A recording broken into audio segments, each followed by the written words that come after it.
In Heavenly Places, a devotional by Ellen G. White.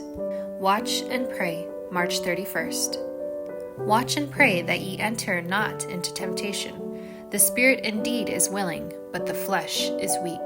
Matthew 26, verse 41. We are pilgrims and strangers in this world, traveling a path beset with dangers from those who have rejected the only one who could save them. Ingenious subterfuges and scientific problems will be held out before us to tempt us to swerve from our allegiance, but we are not to heed them. Let every soul be on the alert. The adversary is on your track. Be vigilant, watching carefully lest some masterly snare shall take you unaware. The experience of the disciple in the Garden of Gethsemane contains a lesson for the Lord's people today. They did not realize the necessity of watchfulness and earnest prayer in order to withstand temptation. Many today are fast asleep, as were the disciples. They are not watching and praying lest they enter into temptation. Let us often read and give careful study to those portions of God's Word that have special reference to these last days, pointing out the dangers that will threaten God's people. We need keen, sanctified perception.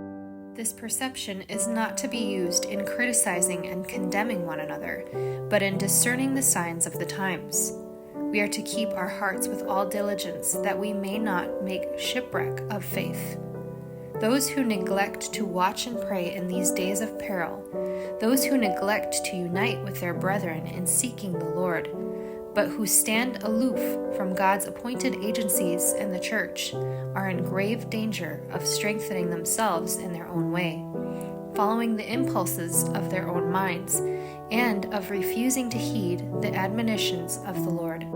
Let every believer closely examine himself to ascertain what are his weak points. Let him cherish a spirit of humility and plead with the Lord for grace and wisdom and for the faith that works by love and purifies the soul. Let him cast away all self-confidence. Self-confidence leads to a lack of watchfulness. Those who walk humbly before God, distrust of their own wisdom, will realize their danger and will know the power of God's keeping care.